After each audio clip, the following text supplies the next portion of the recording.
Prensa con Gustavo Alegret. La que podría ser la semana más dura para Estados Unidos en medio de la emergencia por la COVID-19. ¿Es comparable esta crisis a los ataques de Pearl Harbor, como dice la administración Trump? En España, el 75% de la población considera que el gobierno de Pedro Sánchez ha tenido una mala respuesta a la crisis sanitaria. ¿Es así?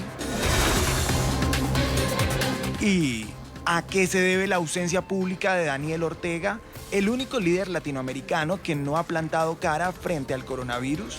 Vendrán las elecciones. Comienza Club de Prensa con Gustavo Alegret.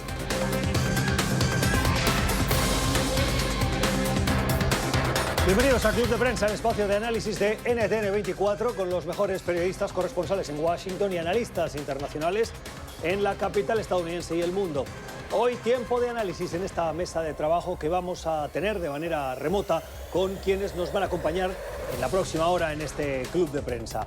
En Barcelona, en España, Jordi Barbeta es periodista, fue corresponsal en Washington, en Estados Unidos, para el rotativo La Vanguardia.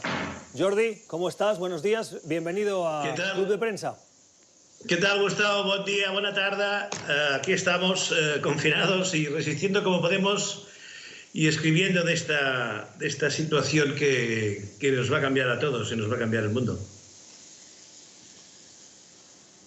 Ya nos está cambiando. Gracias, Jordi, por estar con nosotros. También saludo a María Peña. María es periodista, trabaja en Washington para Telemundo Digital. María, ¿cómo estás? Bienvenida.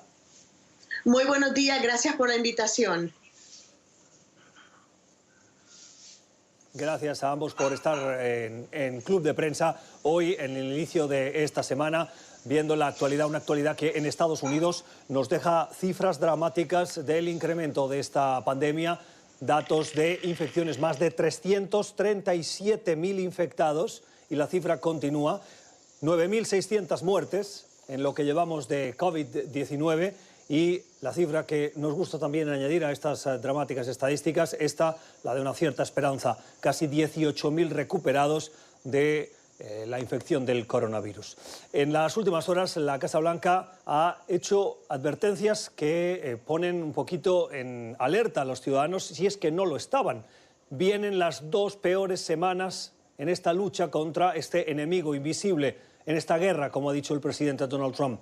Y sus asesores han utilizado dos paralelismos, dos ejemplos históricos para advertir de que lo que enfrenta hoy Estados Unidos se asemeja o es peor a los atentados del 11 de septiembre del 2001 o al ataque en Pearl Harbor, la base naval que Estados Unidos tiene en Hawái y que en 1941 fue sorprendida por un ataque japonés.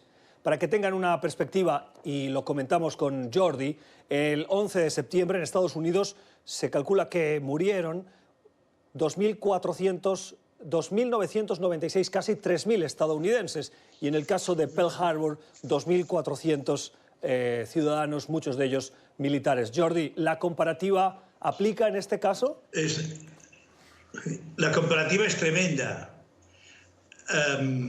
Vamos a ver, en Estados Unidos, según cifras de la Johns Hopkins, tenéis 9.000 fallecimientos. Estamos hablando de tres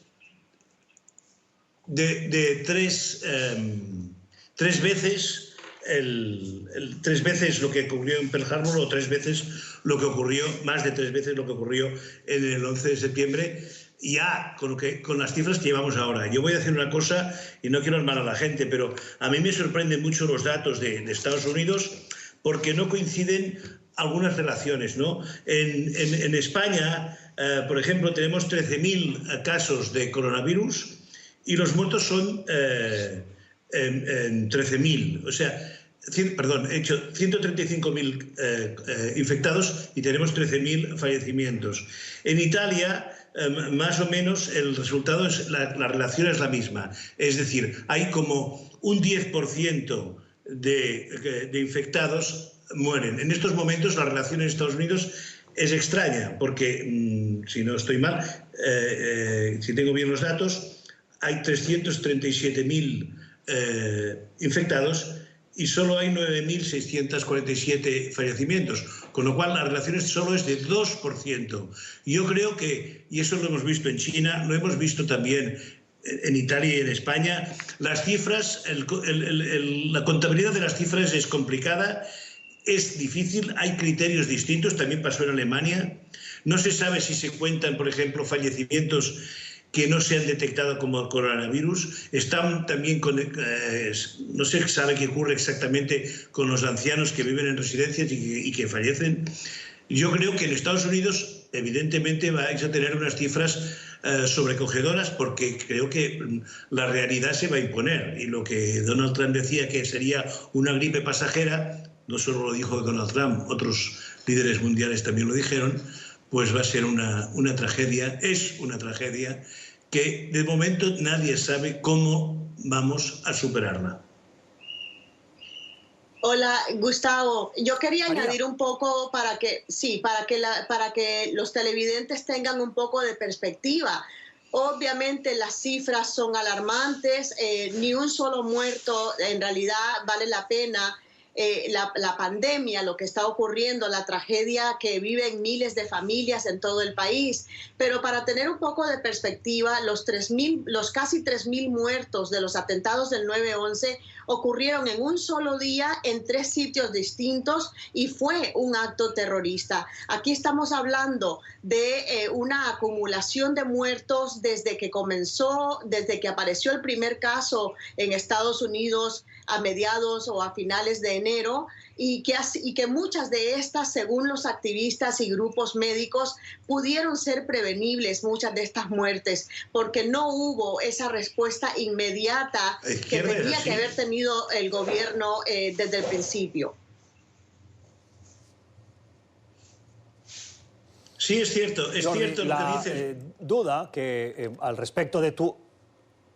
Sí, adelante, Jordi. Quería añadir un punto distinto, pero cerremos este. No, no, Gustavo, tú mismo, que continuamos. Bueno, como quieran. Yo quería introducir el elemento del debate cuando se habla de cifras, y es el tema de si todo el mundo está contabilizado. Uno de los grandes debates que el sector médico y sanitario enfrenta, no solo en Estados Unidos, sino en los países afectados, es, por un lado, si tienen el material de protección necesario. Por otro, si tienen los elementos para atender a los pacientes, fundamentalmente esos respiradores artificiales y oxígeno, que es el que tiene que servir para mantener en vida a los pacientes más afectados. Pero el tercer elemento es el de los tests, esa capacidad que los gobiernos tienen, como hemos visto en sociedades como Hong Kong o como la de Corea del Sur, en el que hay una capacidad logística previa establecida por experiencias pasadas que ha permitido hacer esos test de manera masiva e identificar a los posibles casos para aislarlos, lo cual ha contribuido a controlar la epidemia. Claro, si tú haces test y tienes resultados, puedes mostrar y puedes controlarla mejor. En Estados Unidos el debate es, ¿se han hecho los tests necesarios? Es decir, ¿es esta información la que refleja realmente lo que está pasando o es la información que tenemos de nuestras capacidades para tomarle el pulso a la sociedad, Jordi? Efectivamente, Gustavo, y fíjate qué bueno que mencionas eso, porque hace unos minutos el inspector general del Departamento de Salud de Estados Unidos divulgó la primera evaluación oficial que se tiene sobre la capacidad de respuesta de Estados Unidos a esta pandemia. Y a mí me quedan 2 mensajes muy claros de este informe que salió hoy.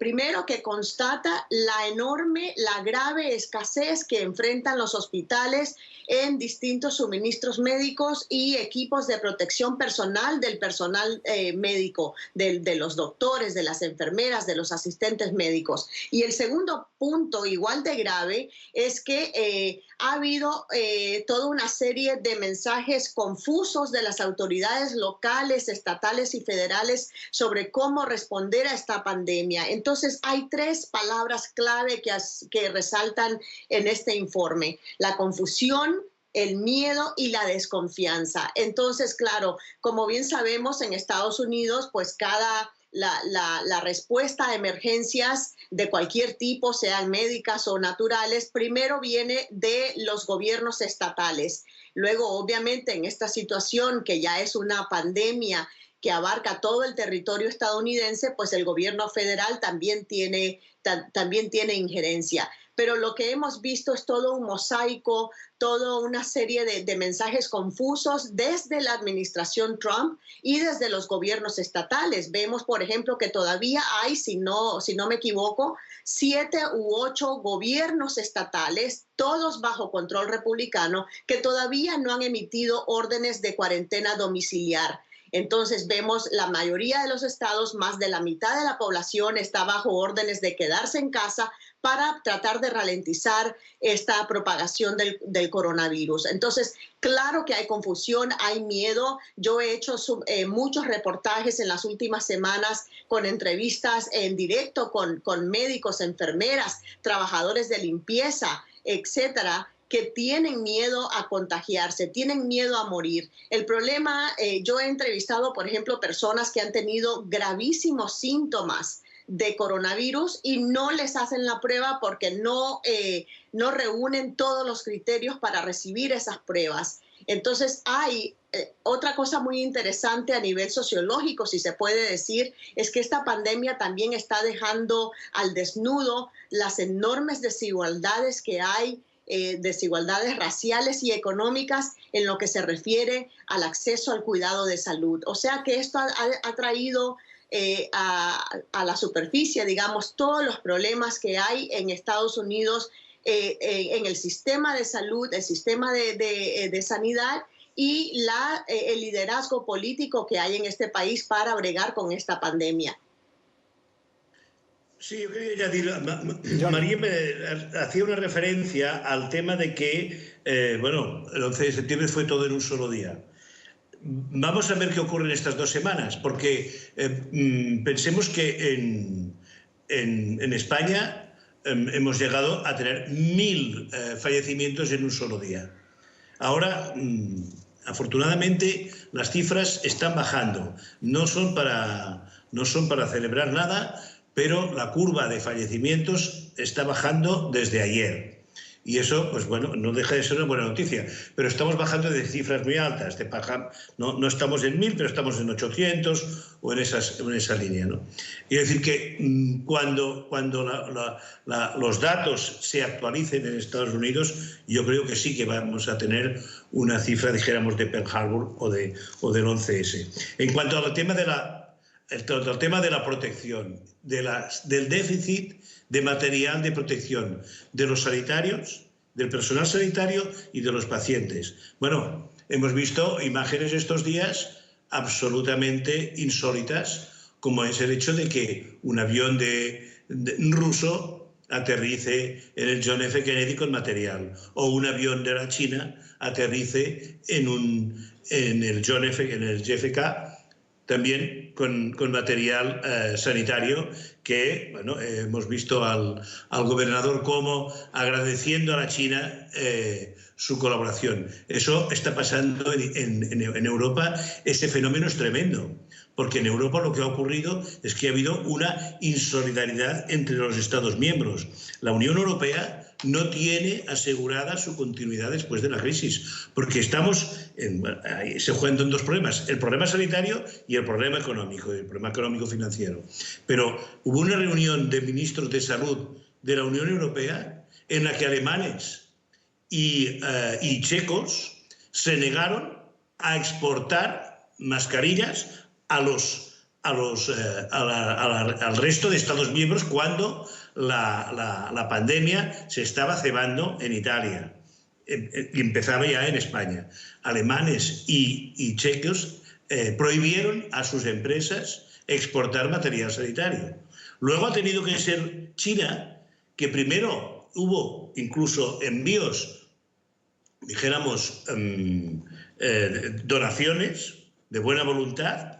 Lo hizo, por ejemplo, la empresa Xiaomi en Italia, que envió unos aviones cargados de material sanitario, de mascarillas, de respiradores, etc. Y lo hizo en plan como de relaciones públicas.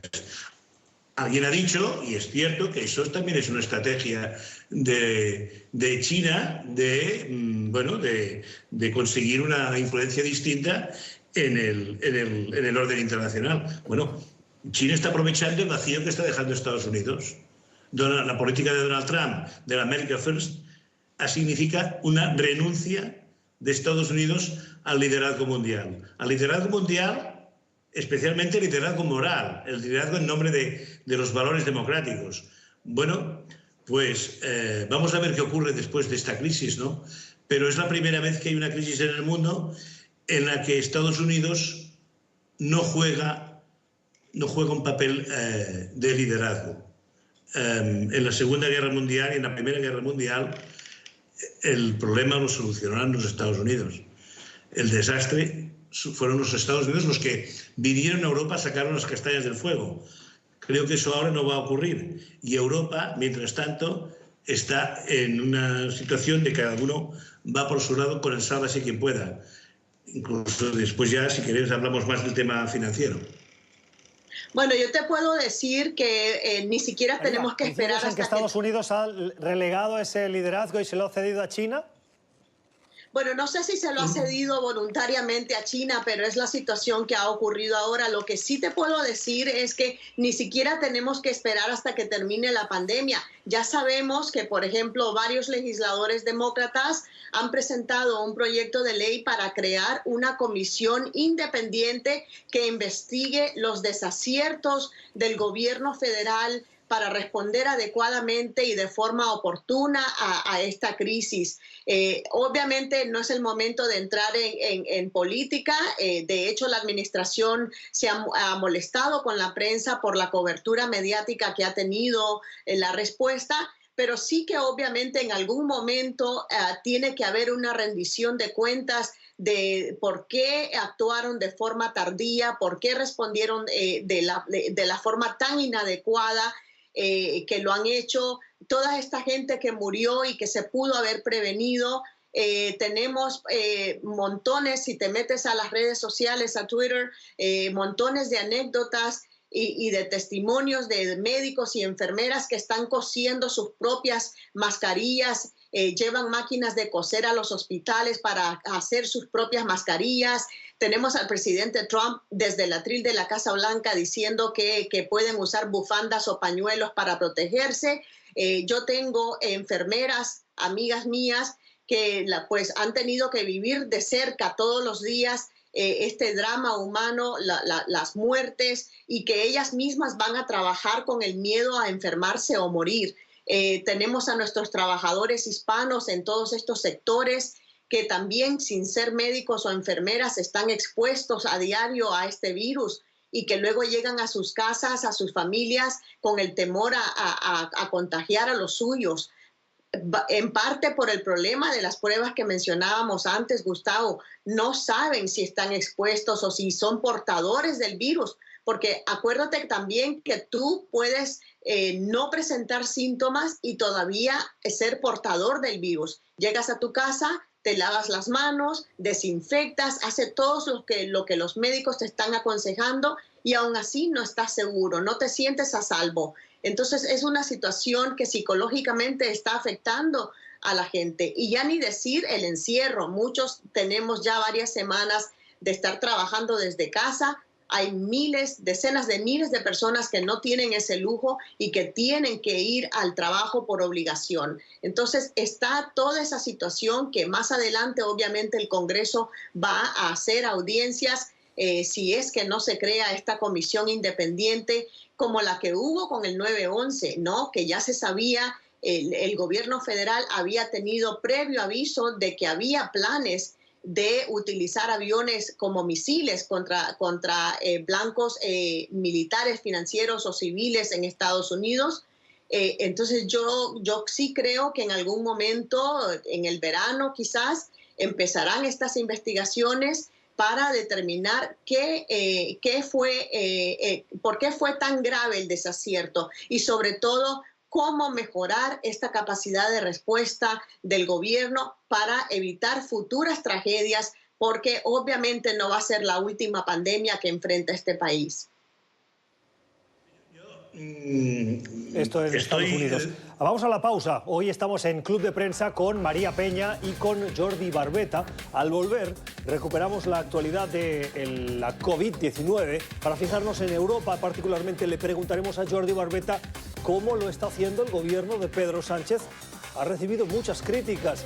El diario The Guardian decía en un artículo reciente que fue muy contundente con el gobierno de Sánchez, que España se enfrentaba a uno de los peores capítulos de su historia reciente. Ya regresamos.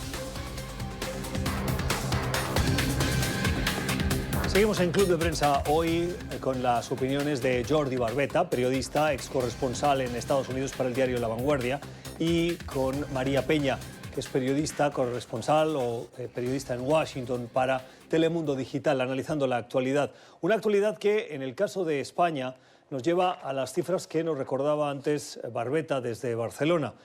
135.000 infectados, 13.000 muertes, haciendo la comparativa con Estados Unidos, con las 9.000 de Estados Unidos, 13.000 muertes, una cifra para una sociedad mucho más pequeña.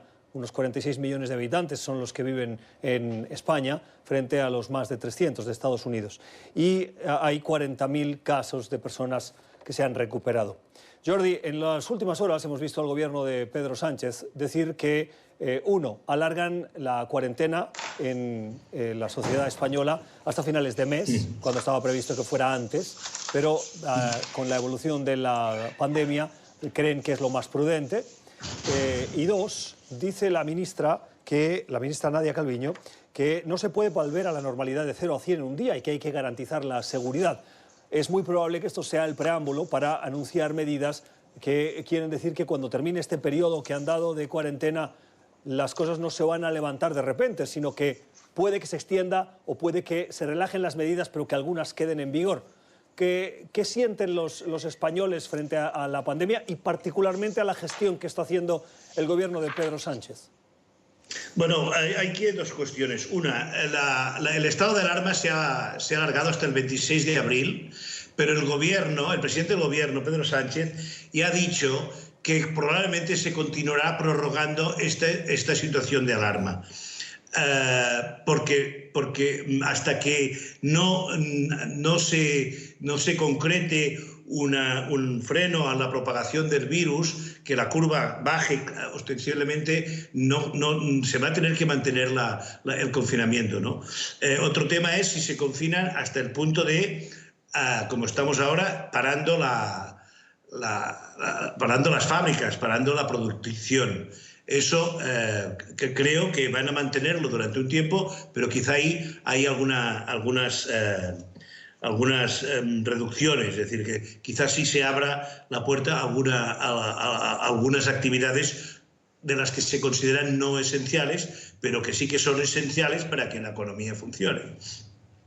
Entonces, yo creo que en la sociedad española ya está bastante de acuerdo en que es necesario el confinamiento. De hecho, muchos presidentes de comunidades autónomas de las regiones lo han dejado claro, muy especialmente el presidente de Cataluña, que lleva batallando desde el principio de la crisis que había que cerrar y confinar, porque antes tomes las medidas más drásticas, como ha ocurrido, por ejemplo, en Japón o en Singapur, antes se doblega la curva de la propagación.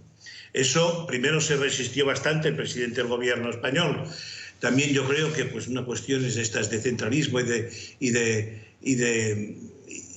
querer liderar la respuesta o querer mandar, dejar claro quién tenía la autoridad, pero finalmente ha tenido que rendirse la evidencia y tienen que tomar las medidas cada vez más drásticas.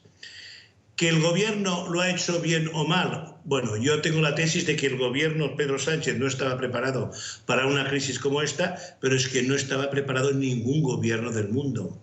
Esto es una cosa que no había pasado nunca. No es comparable, yo creo que ni contra la crisis de la gripe española en el año 17 del siglo pasado, cuando murieron millones y millones de personas. Pero es que aquí estamos ante una crisis global, en una situación global, que la gente se ha movido por todo el mundo.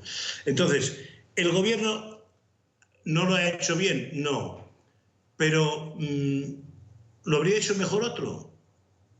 Yo creo que tampoco. Bueno, probablemente algún otro lo habría hecho bastante peor.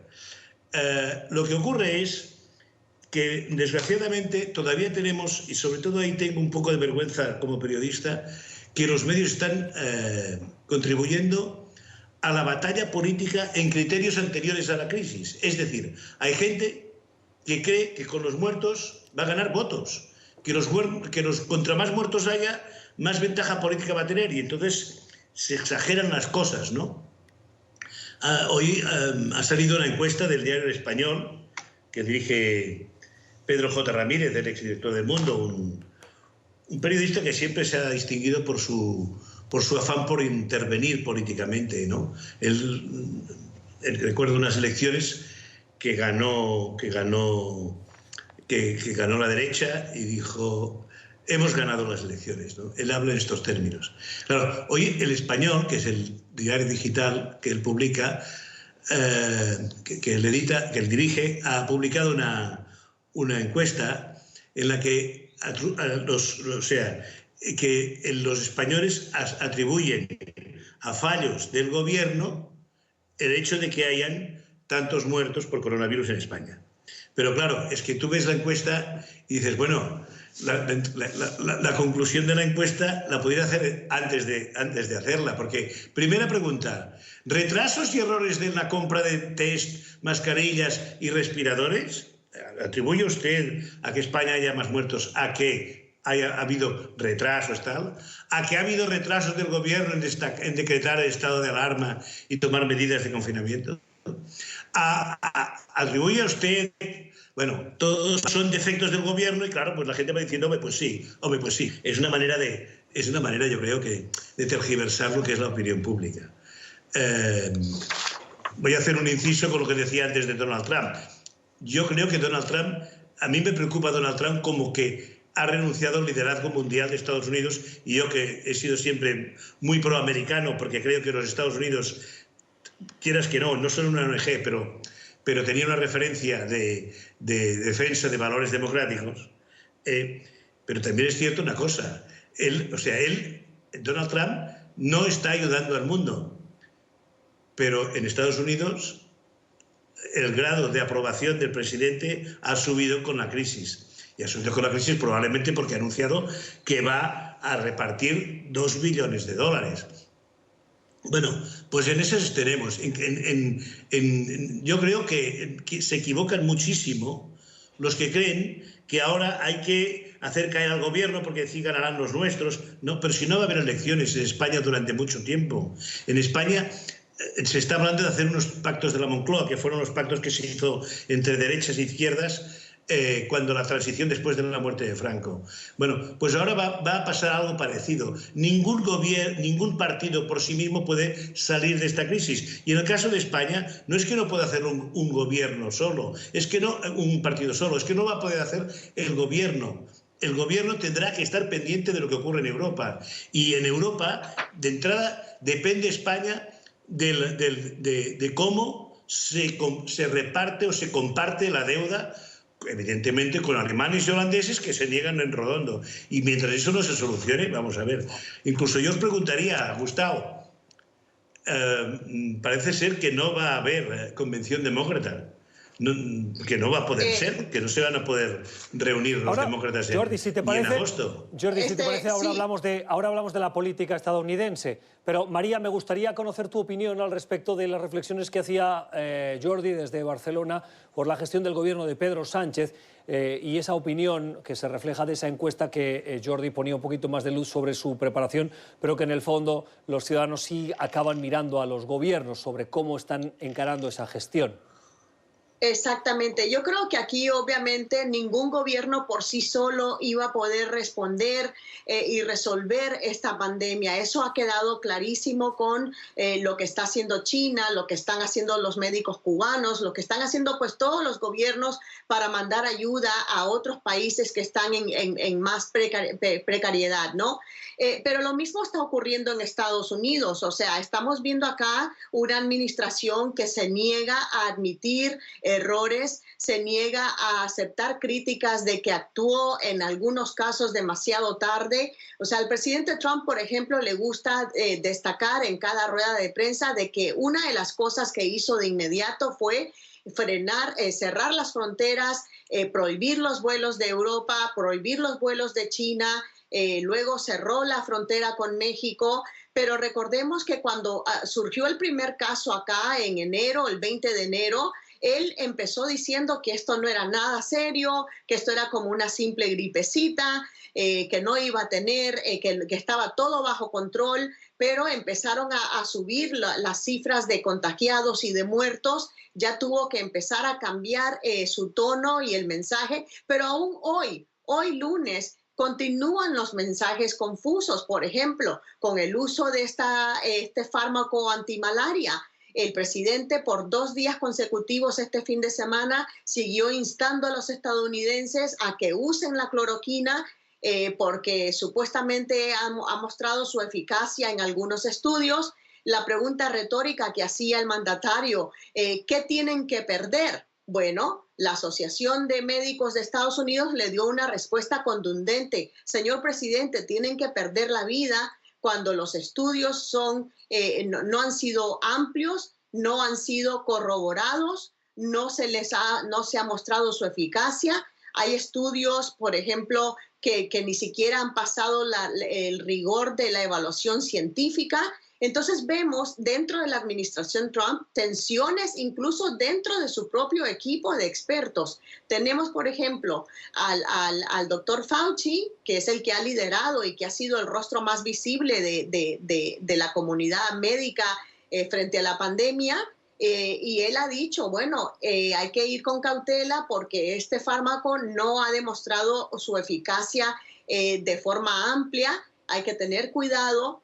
Y el Peter Navarro, que es uno de los asesores económicos de Trump y está tiene a su cargo liderar, digamos, la respuesta nacional a la distribución de recursos, por ejemplo, pues él sí está de acuerdo con el presidente Trump de que se puede experimentar con este fármaco. Pero entonces hay que tener muchísimo cuidado porque ya tuvimos una tragedia con una familia de Arizona. La pareja tomó la cloroquina, pero obviamente tomó la fórmula incorrecta porque usaron la pastilla que se usa para limpiar acuarios. El señor falleció y la señora terminó en cuidados intensivos. ¿Por qué? Porque luego se descubrió, bueno, cuando entrevistaron a la señora, ella dijo que había escuchado al presidente Trump decir en televisión que estaba bien tomarlo. Pero resulta que, en primer lugar, tomaron la formulación incorrecta de este fármaco y segundo, como dice el doctor Fauci, esto requiere más estudios a fondo. Entonces, estamos viendo esa polémica. La otra polémica, bueno, el problema en Estados Unidos, y esto viene a revelar las desventajas de la interdependencia económica global.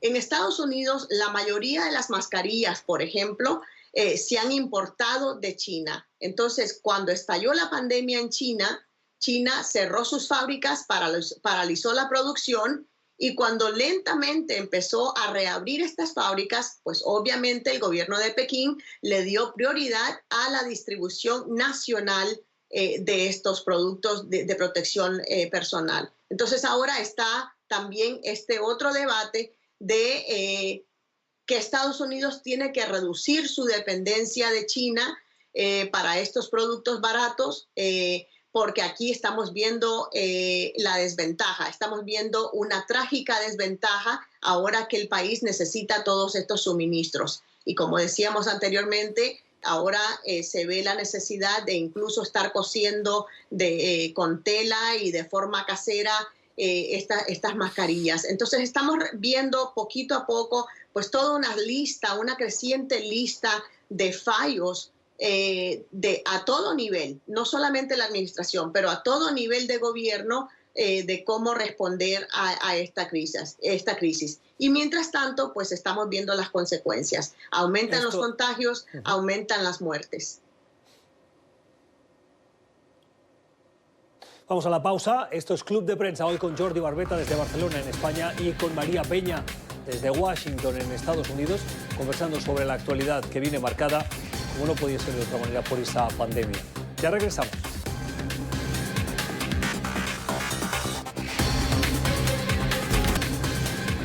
Cuatro y 15 minutos de la tarde en Londres, en el Reino Unido. En ese hospital que ven en esas imágenes está internado el primer ministro británico Boris Johnson.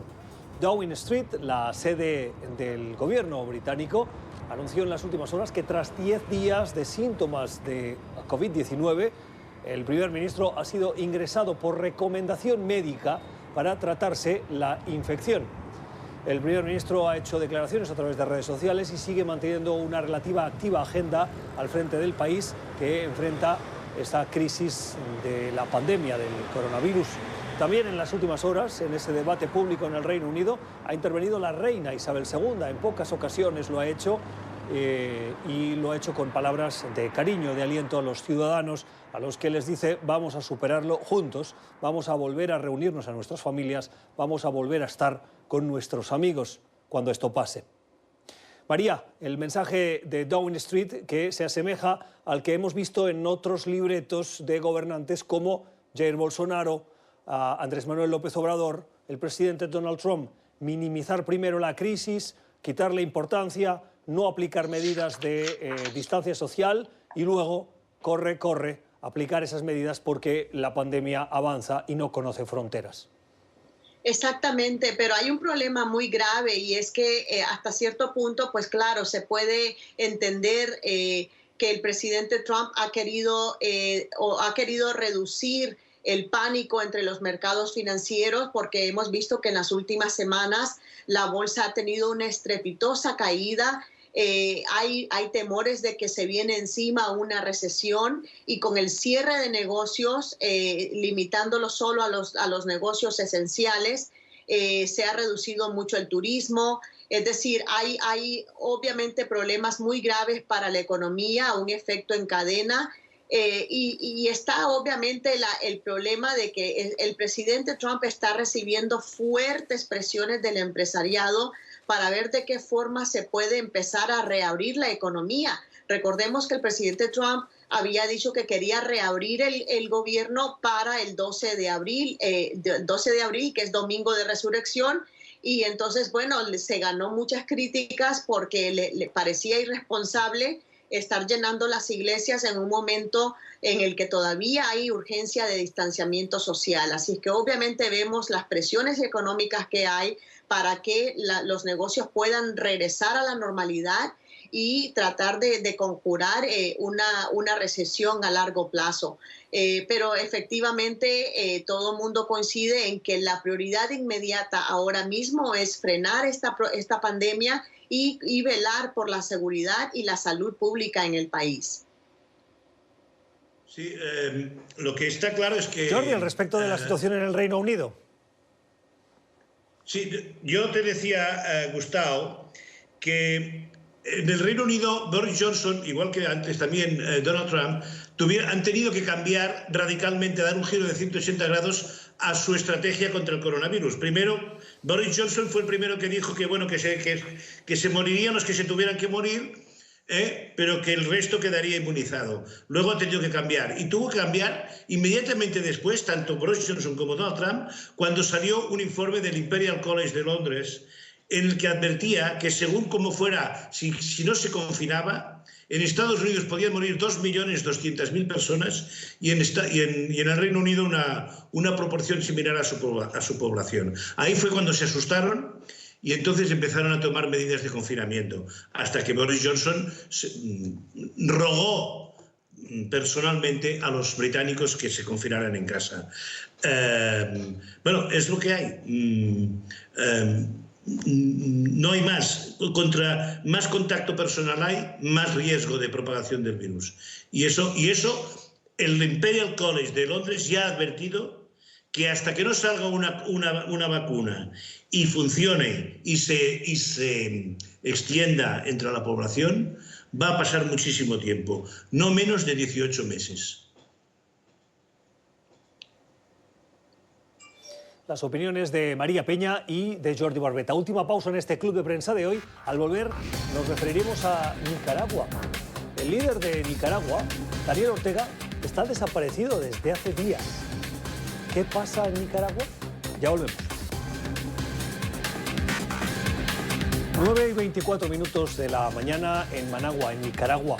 Hay preocupación e incertidumbre en la población nicaragüense por la ausencia pública de Daniel Ortega, el presidente del país. Ortega fue visto la última vez el 12 de este mes, el 12 de marzo, en una reunión virtual con otros presidentes del Sistema Interamericano de Integración Regional. En esa reunión, los líderes del Istmo Centroamericano conversaron sobre la necesidad de coordinar estrategias para combatir la COVID-19.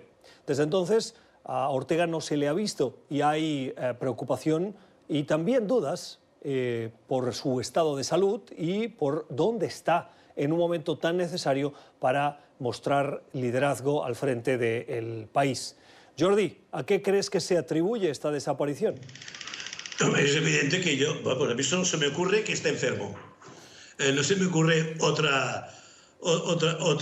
motivo, porque si también faltó a un funeral de un histórico del sandinismo con el que compartió Celda, ahora no debería recordar el nombre, pero ahora no me viene a la cabeza. En fin, es evidente que si no sale y si no da la cara es porque no puede, no porque no quiera. Y además no hay ninguna explicación. Por lo tanto, yo me imagino que lo que no quieren dar es una imagen de debilidad del líder nicaragüense. Aparte de eso, hay otra cuestión. El régimen sandinista está promoviendo fiestas populares, conciertos, maratones, que es lo que todos los científicos del mundo están diciendo que no se debe hacer. O sea que, francamente, es como una locura, no se entiende, ¿no? Y eso yo creo que está ocurriendo por falta de liderazgo, y hay falta de liderazgo pues porque probablemente el presidente debe estar enfermo y no lo quieren dar para no dar una imagen de que la debilidad sea del propio régimen y pueda haber algún tipo, dijéramos, de convulsión política. Pero que conste que lo que estoy diciendo es una conjetura. No tengo yo información directa de la familia Ortega. Yo puedo añadir, yo participo en un grupo de WhatsApp de exiliados nicaragüenses. Yo soy nicaragüense y te puedo decir que, bueno, aumentan los rumores de que está enfermo, de que está contagiado, de que incluso viajó a Cuba para recibir tratamiento. Obviamente son rumores, no se ha podido confirmar. Y en parte porque el propio gobierno no ha querido esclarecer la situación. Se han pedido entrevistas con Rosario Murillo, que es la voz oficial del gobierno, la que sale a diario a tratar de apaciguar a la población, a decir que todo está bien, que todo está bajo control, pero no se le ha visto desde el 12 de marzo en ese foro virtual, como decías tú, Gustavo, pero tampoco se tiene confirmación de que está enfermo. Y esto está empezando a provocar paralelismos con lo que ocurrió con Hugo Chávez. Cuando se supo de su muerte, pues obviamente había mucho secretismo en torno a su paradero y su situación.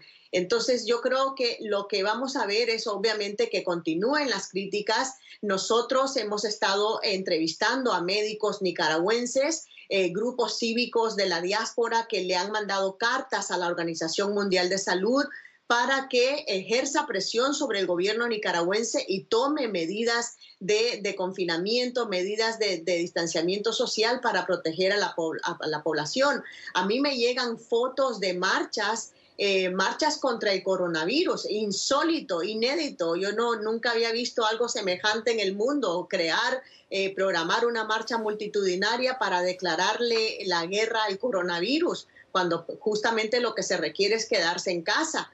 Entonces vemos una situación de hartazgo en las redes sociales, vemos a todos estos grupos pidiendo que se le presione al gobierno de Ortega a que tenga pues esa previsión, ¿no? de proteger a la población. Imagínate que, por ejemplo, hace unos días murió de coronavirus su estilista personal. Este señor Osiel Herrera, pues era un estilista muy famoso a nivel nacional, maquillista, estilista de modelos y de importantes certámenes de belleza en Nicaragua. Pues él falleció, no fue nadie del gobierno al entierro. Entonces eso como que añade a la conjetura y a la especulación de qué es lo que está pasando en el régimen de Nicaragua.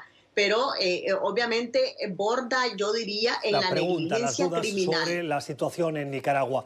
María, tengo que dejarlo aquí. Ha sido un club de prensa que hoy hemos compartido con los puntos de vista de María Peña, periodista de Telemundo Digital, y con Jordi Barbeta, que es periodista y ex corresponsal en Estados Unidos para La Vanguardia. Gracias a ambos por habernos acompañado y a ustedes por la generosidad de su tiempo. Mañana volvemos. Cuídense del coronavirus y cuiden a los suyos. ¡Feliz día!